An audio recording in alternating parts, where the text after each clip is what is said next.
Du spectacle et de nombreux rebondissements pour cette première étape à Bois d'Arcy, la course du soleil n'en avait que le nom.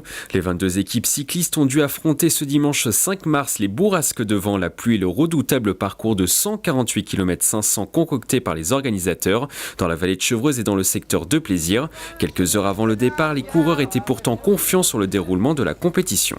Ouais, je suis presque à la maison, en plus on n'est pas loin de Saint-Quentin en Yvelines et j'ai passé des bons moments à Saint-Quentin et sur le vélodrome. Et non, ouais, c'est beaucoup de motivation, mais bon, aussi un petit peu de pression, mais on est pressé d'être au départ. Le départ justement, des milliers de spectateurs avaient répondu présents pour pousser les 170 cyclistes malgré un temps pluvieux. Dans le public de Bois d'Arcy, des novices mais également des experts. On ne connaît pas tellement les équipes, hein. Nous on vient voir juste le spectacle, quoi. On est là pour voir les performances. Je constate qu'il y en a 4 qui sont partis devant, le peloton a l'air plutôt étiré, donc ça veut dire qu'il a dû y avoir soit des chutes, soit plusieurs attaques. C'est surprenant pour un parcours aussi facile, du moins en tout cas dit facile, avec peu de difficultés. Sur le bitume, le sprinter de la FDJ Arnaud Desmar, 25 ans, remporte finalement la course au bout du suspense dans les derniers mètres en devançant son compatriote Alaphilippe.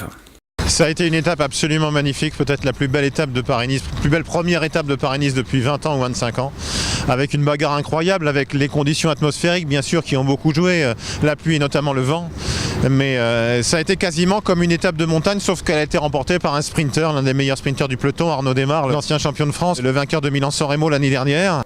Un bonheur que certains ont voulu prolonger en allant à la rencontre des coureurs après la course.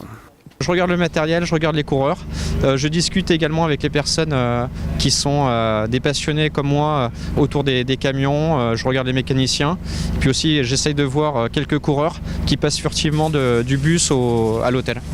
Rendez-vous l'année prochaine dans les Yvelines, le département accueillera la course du soleil pendant au minimum 4 éditions. À qui reçoit le maillot jaune.